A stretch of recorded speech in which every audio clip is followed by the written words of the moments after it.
Welcome to 39-Minute Conversations. Please wait for your host to begin this meeting.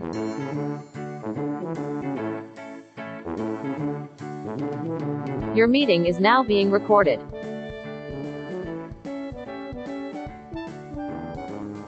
Okay, are you there? Can you see me? Can you hear me? I can hear you. Okay, hear great. me? I can hear you. I cannot see you yet. Okay. We'll figure this You out. can't see me? You No. can't. Oh, wait. Oh, is that it? There we go. There Yeah, we that go. did it. I didn't know it started off like that. All right, here we go. It's so good to see you. I'm very excited to chat. Hi. Before we get started, I do have to get through a quick ad read, the business of the podcast. I'm sure you understand. I apologize, though. Totally fine. This week's episode of 39-Minute Conversations is not technically presented by the inexorable and unfortunate link between exercise and mental health. I mean, honestly, isn't that some bullshit? I was listening to another podcast, which I will not name here because I don't like my audience to know that other podcasts exist, and one of the hosts told a story about how running daily is the only way he keeps his depression and anxiety under control. And how messed up is that? If we want to feel good physically and mentally, we have to, sweat? Dumb, terrible system. And it's something that I've been feeling lately. In the last few weeks, I had a deadline for a script I needed to get finished. And when that happens, I do what every normal person does. I sit at my computer for 10 to 12 hours a day while eating the quickest and healthiest things I can find. And I was feeling it physically, sure, but mentally, even worse. And I know what you're going to say. Humans evolved to be hunters and gatherers. Our bodies were designed to move or we didn't eat. But that's not who we are anymore. I don't have to chase down a wild grilled cheese sandwich. Cookies come in bags. If I press a button on my phone, someone brings me nachos. Too good to be true? Apparently so, because by the time I turned that script in, I felt gross, anxious, depressed. In the last couple days, started working out again, yoga, going for runs, eating salads, drinking water. Ugh. And I feel better, and that sucks. Knowing working out makes you feel better mentally and physically is something you can never unknow. I am cursed with this knowledge, and now, so are you. And then we pause. And then we pause here to let the people know the ads ended. And then, hello, I'm Brian T. Arnold, and this is 39-Minute Conversations, a podcast about reconnecting with old friends and making new ones. But I've only got 39 minutes to do it because I will not be paying for Zoom Pro. My guest today is a wildly talented actress who you may have seen in Made for Love, Little America, or honestly, pretty much name a show and she's been on it. Or maybe you saw her on Broadway in Chinglish, or maybe you've heard one of the 50-plus audiobooks she's narrated. Currently, you can see her as Detective Isabel Chang on Law & Order Organized Crime. Folks, please welcome Angela Lin. That was amazing. Oh, thank Good you. job. Good Thank job. you. That's honestly, we can be done. Just hearing good job is all that I need. I didn't know you hated working out so much. Do people actually like it? You have an exercise bike behind you. I do, and it's the bane of my existence. I hate that I own it. I only have it because I don't go to the mock gym you? anymore. To mock me. It sits in the corner and mocks me when I don't use it. It's amazing. I think my husband will take that off your hands if you want it to give it No, away. I use it. I do this thing that I've done You since do use it. I do use it. I've done this thing since college where I get bored when I exercise because I do hate it. Yeah. And so I play a video game while I'm on the bike just to give myself something else to do and not think about oh shoot, I've been biking for an hour because I played a game for an hour. On what? Switch? I have a PlayStation 4. Oh, you full on with the TV. You play. Yeah. Oh, so that TV screen over there is what you play. Yeah. Actually, I have two TVs because my roommate moved out and left one. So I was like, I'm not going to give it away. I will put television on one and a video game on the other and live my best damn life. Bravo. You've cracked the whole code. I'm trying. That's literally the code. Good job. Thank you. Angela. Yes. We have known each other a few years now, but it has until today. It's been a while since we connected.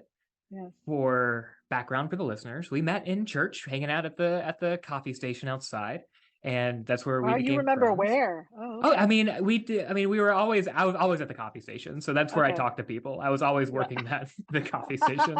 Yes. So we became friends. We became friends with you and your wonderful husband. And over time, I learned you were an actress. But I don't think I realized how much you'd already done, how accomplished you already were, how freaking good you were at it. Because like I was at that point where I was like a struggling writer, so I assume everyone around me is also just like, oh, we're all trying to get into this. This is a hard business, right, guys?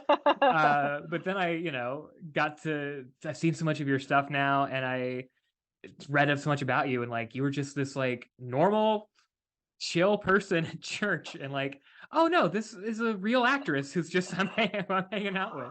So I'm Are excited to most catch up. actors you meet like douchebags? Is that why? Like most working actors you meet, like totally. Um, not. I mean, I haven't met. I mean, I no, no. I will say this. No, I think not. But at that point in my life, I didn't know a ton of like working actors who were like comfortable in it and successful enough in it Uh, that that was just like the only thing they did and what they were known for.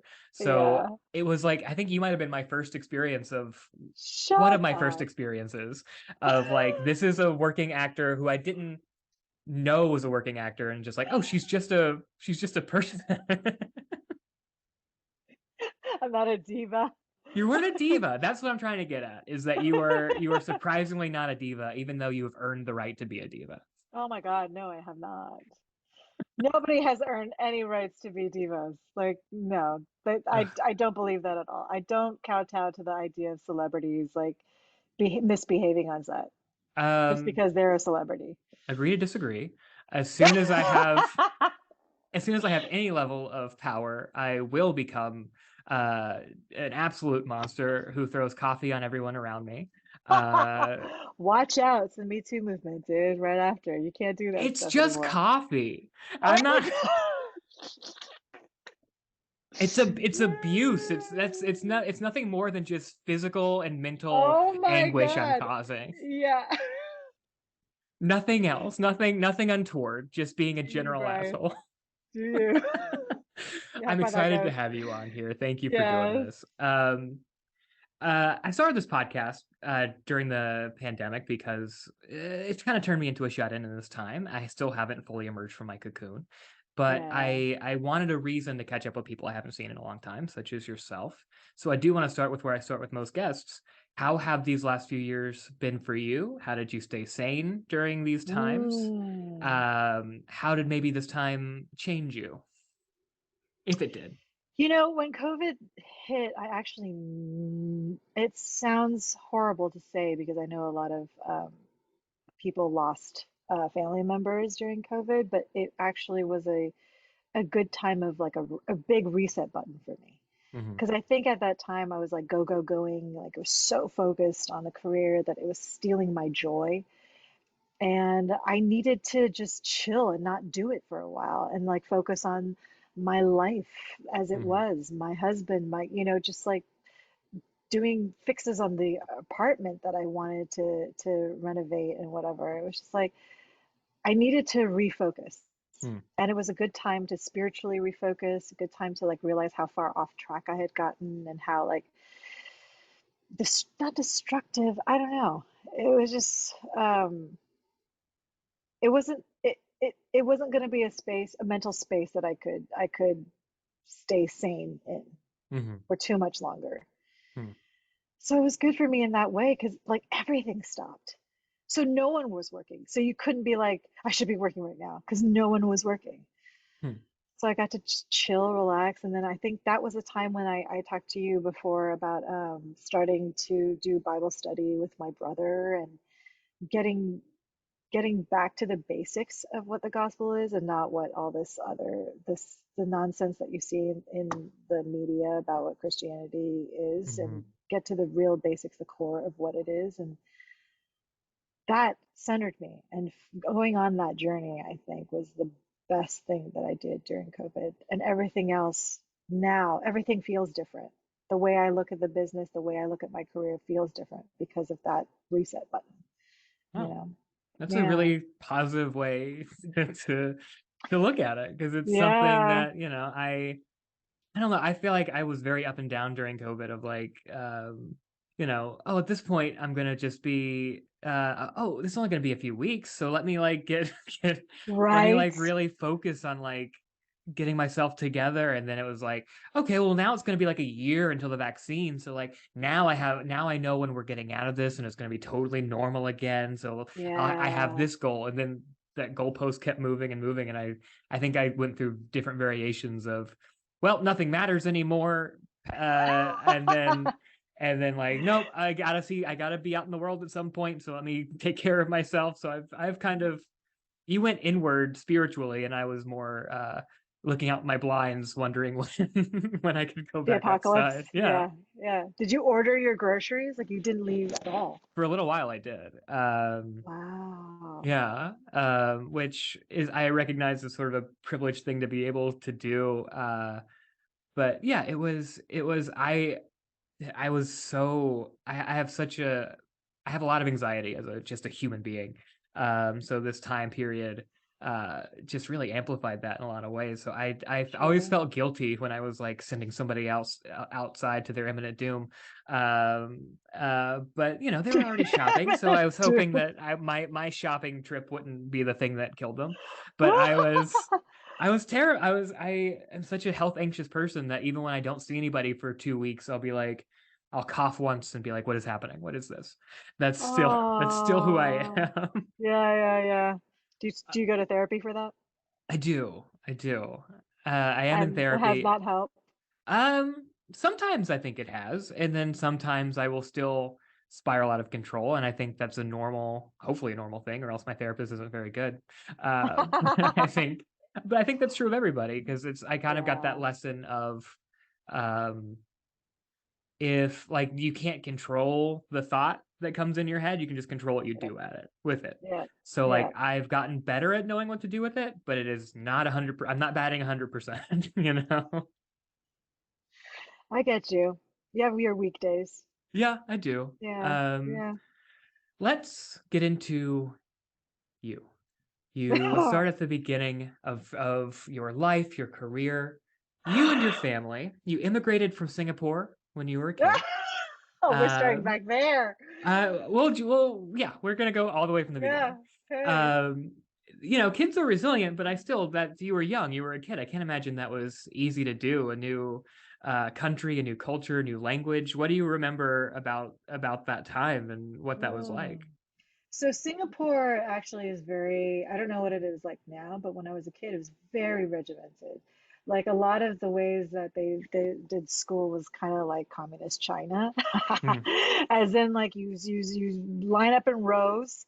You every time the teacher asks you questions, you stand up and you call it out with your loudest, voice. And it was they were still doing corporal punishment when I Mhm. was a kid, like a lot of switches and teachers would put their hands on you. Like I got slapped several times, and Oh like wow. it was very interesting back then in the in Singapore. It is not that way now, I can guarantee, because Singapore now is so westernized. Hmm.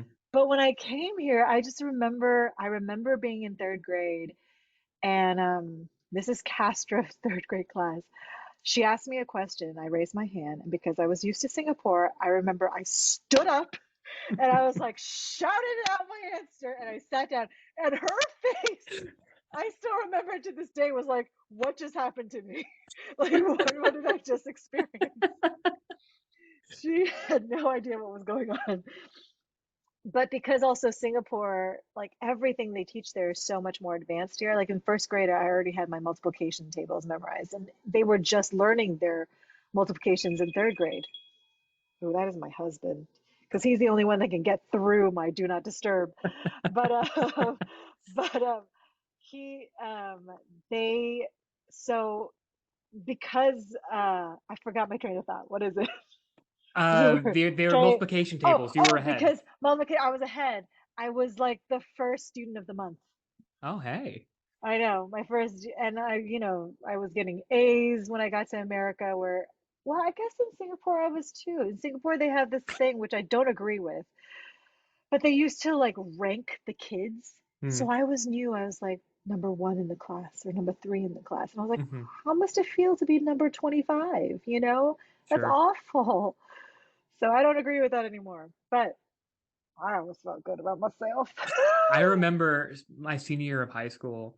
I was a good student, but I was Uh, also but I was like not I was like top 5 of the class, whatever. So I was like other people they'd start doing students of the month, and like this student would like, and I was like always like second or third place, and I was like, oh, it's eventually gonna be me.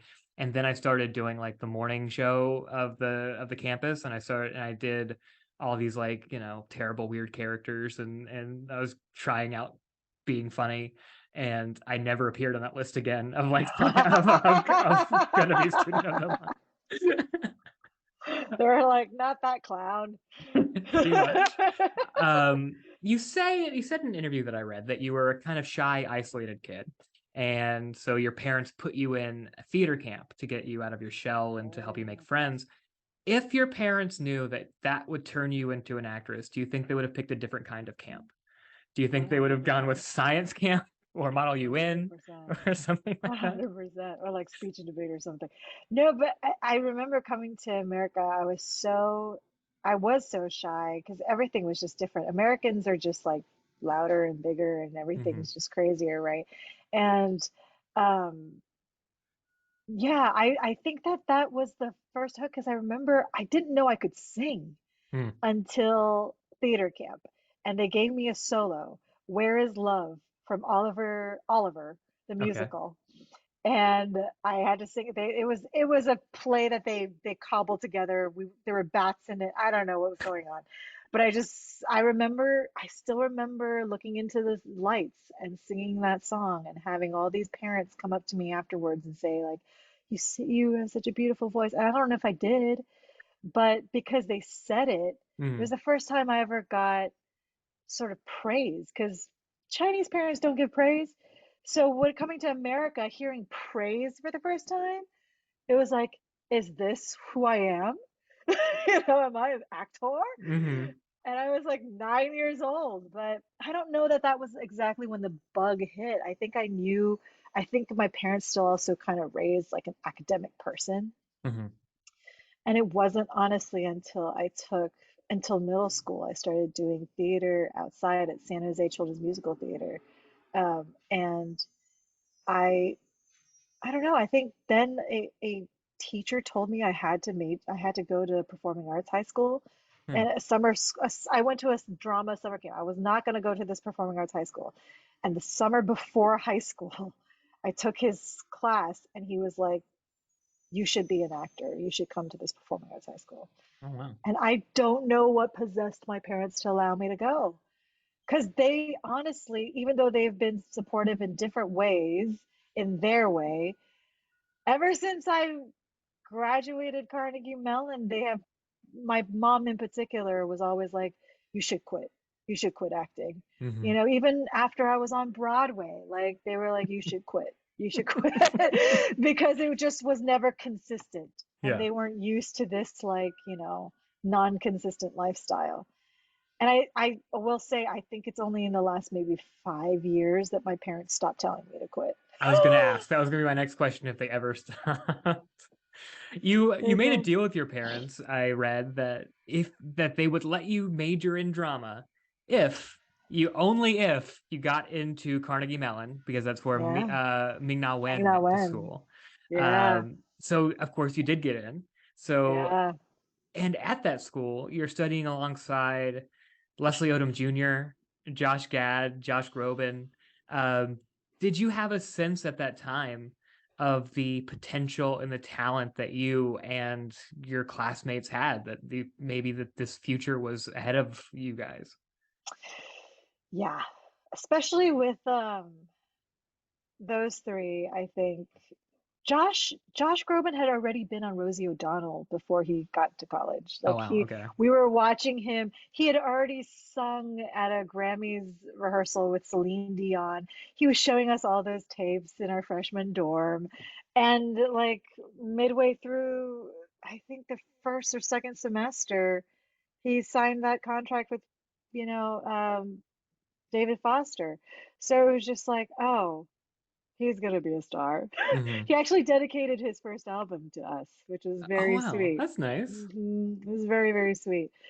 And with Leslie, he'd already been on Broadway before he even got to college. He was already in Rent, you Yeah, know? So it's like you just knew, and also just the myriad of talent that we had. There are so many talented people at Carnegie that whose name you don't know, or who sure. quit even before they graduated. Hmm. Like I remember this girl Lisa in our class. She left and she had the most insane voice. Insane voice. But there are pressures in this business Hmm. that are so they challenge your mental strength. Hmm. And I just think that there are so many talented people in the world that cannot endure the business aspect, the rejection aspect of Hmm. this crazy world, you know, and I'm glad that they discovered that early on before they came out into the world and realized they couldn't take it, you know. But Yeah. a lot of people, gosh, some of my favorite actors in my class, I can think of a few of them that were the best actresses and actors in my class are no longer in the business, Yeah, you know, it's because this it's that really hard. it's that hard, and it's just yeah, it is this crazy thing of talent is only obviously it's an important factor, but it is not the only factor. It is everybody, no matter how good you are, is going to hear a no and is going to struggle at first, unless your parents are A-list superstars or something, you might get an easier chance. But other than that it's fortitude and it's like Mhm. how many times can I hear no and still do this? So it's a tough business, and yeah, it's not for everybody, and hopefully they find happiness doing something else that doesn't have this level of rejection and Yeah, complete instability. yeah. And they have. There's so many. One of my friends is like instantly the minute she graduated, she went to Harvard Law Hmm. and she's doing very well. And it's like, yeah, I'm seeing everybody find their own version of happiness. Hmm. And that's, I think, the most important thing because this business is not the be all and the end all. And it's only if, like, I think it's only for knuckleheads like us that it's just like, this is Too the dumb to only quit. thing. Yeah. Yeah, this is yeah, exactly, right? And for me, honestly, sometimes I think like I don't have the courage to quit Hmm. because I you know, kind of bet on this horse. And I almost wonder if it's like, ever since I was a kid, I always wanted to like prove my parents wrong. Hmm. Or if my parents had a criticism about me as an actor, I wanted to prove them wrong. Like I was so determined. I would go to like, say, I found out that they had like youth classes, acting classes at the American Conservatory Theater in San Francisco, where Denzel Washington went to, and at Benning. And I was just like, I want to go there. I want to take classes. I'm going to get into, these like Carnegie Mellon actually was my dream school. So like I Hmm. wanted to do all these steps, and I pursued it. I even got myself an agent in from San Francisco when I was there. And God love my parents for supporting all of that. They didn't Hmm. have to. They didn't have to.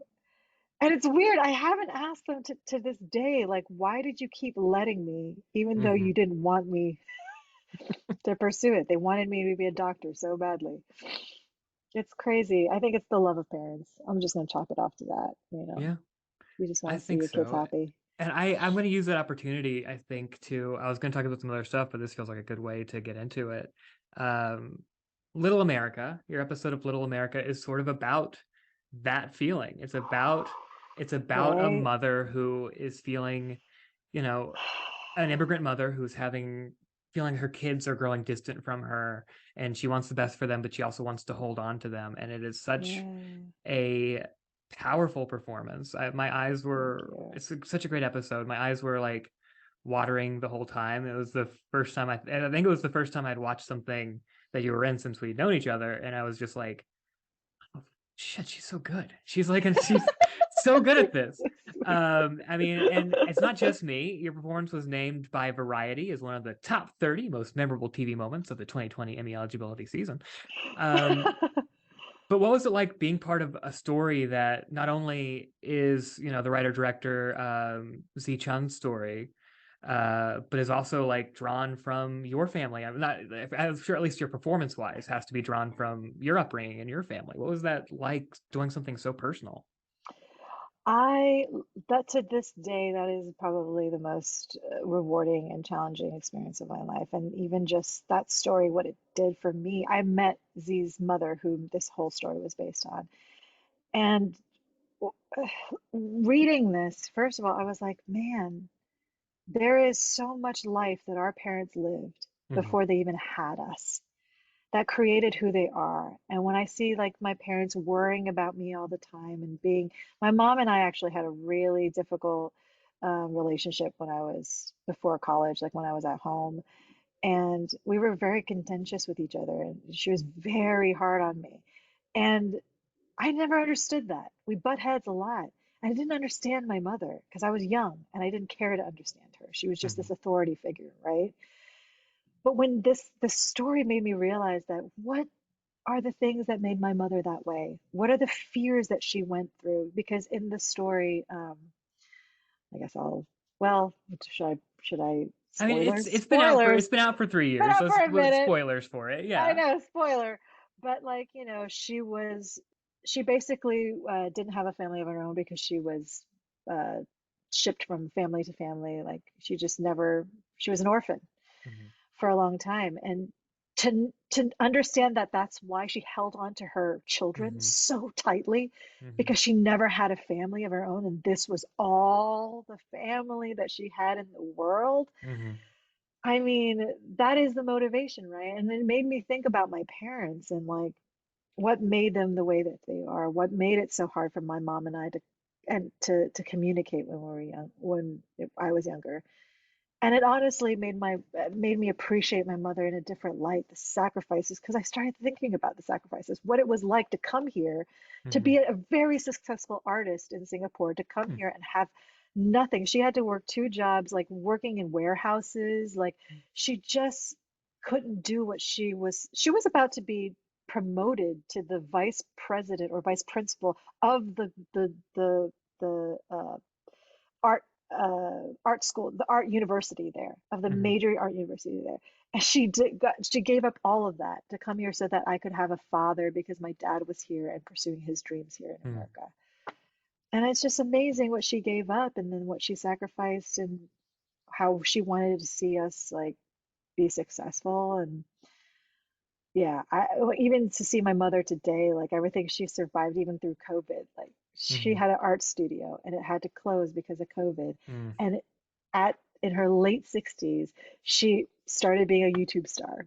So What? now, literally, she puts her art on YouTube and now she has like all these subscribers. She gets paid by YouTube to put up her videos. I was like, are you kidding me right now? That's amazing. What's your mom's YouTube? And so people can go check it Cindy out. Art Studio. What is Cindy that? Art Studio. Cindy Art Studio. Cindy Art Studio. Like Cindy the name, Art Studio. Got it. She does the most amazing stuff there, and I'm just so proud of her. That's amazing. But yeah, yeah, In addition to, I'm sure it's amazing, first of all, that that role really kind of even made you rethink and think about your relationship with your mom. But at the same yeah. time, you're playing a real person. You're playing the writer director's mom. You got to meet her.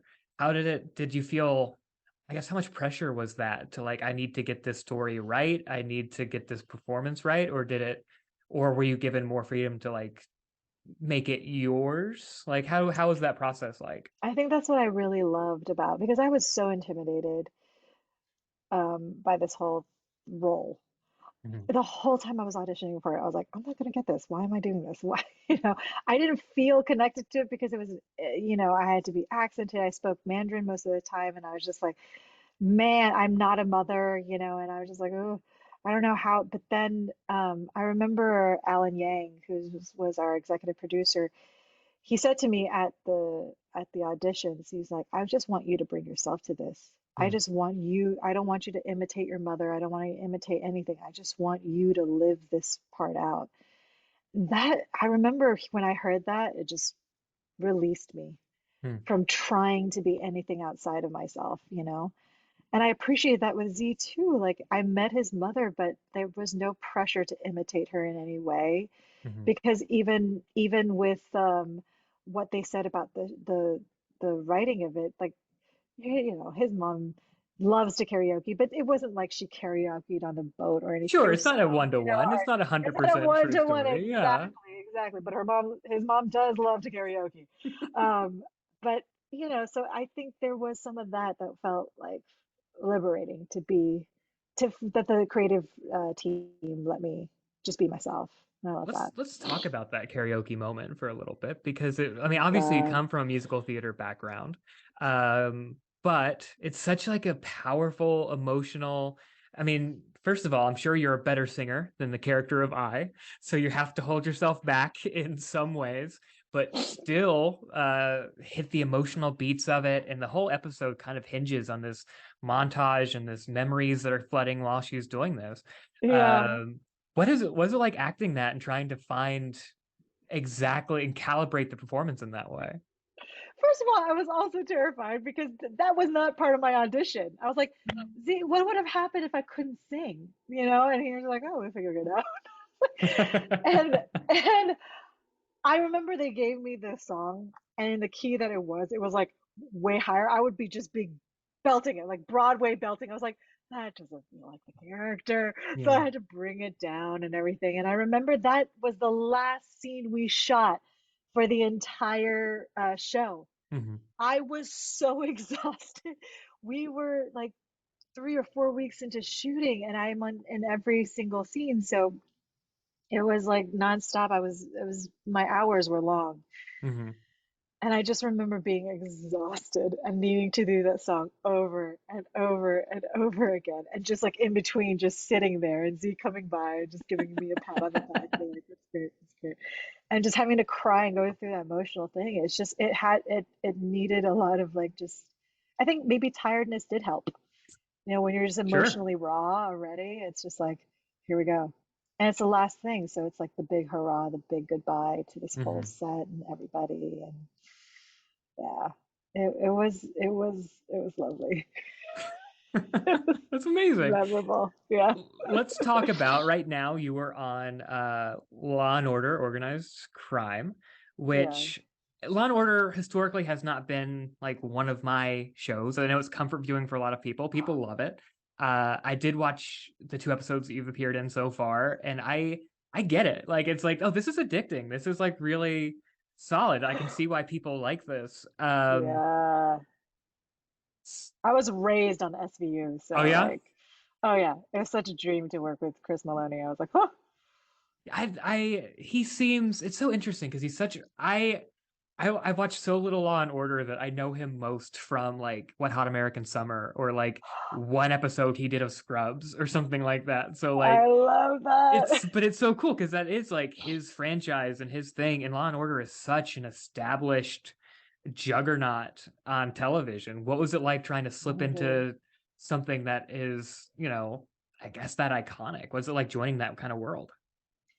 Okay, can I tell you the story that like my first day was so last minute? They told me on a Monday night that I had to fly out the next morning to get there.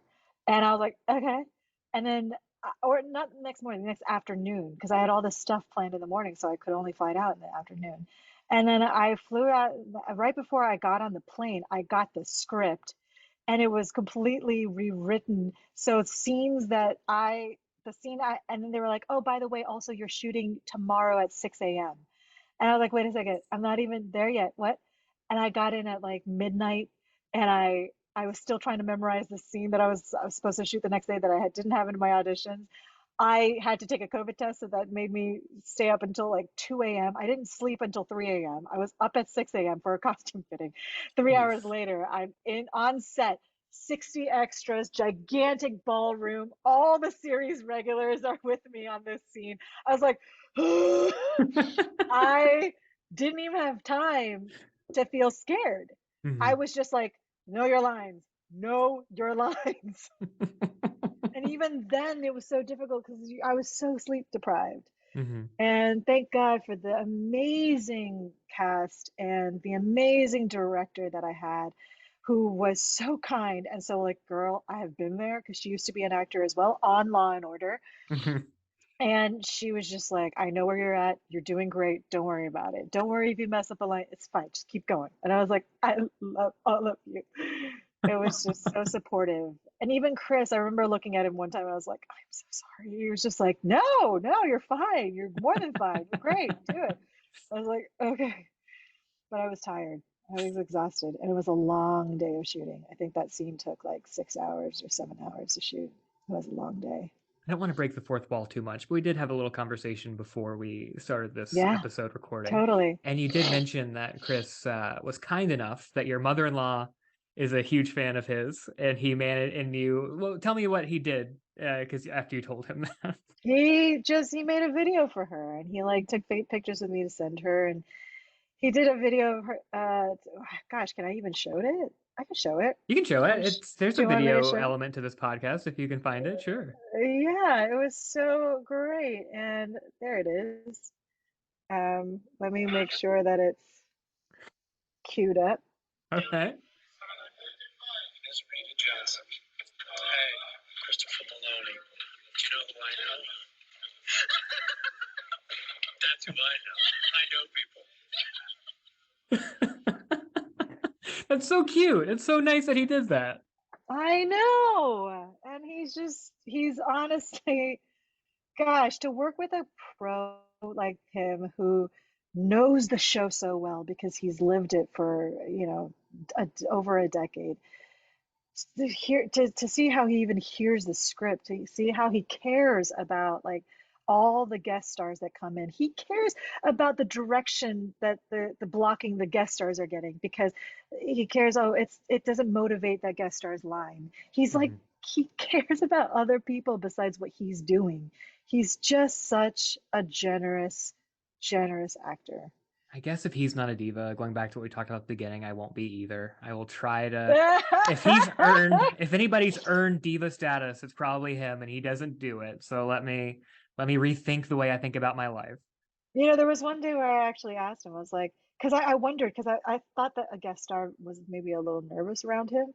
And I was like, do you ever notice that you're just like intimidating people? Like I could see the guest star just like literally quivering, like everything was quivering. Yeah. He's like, you think it's because of me? I was like, yes, it's because of you.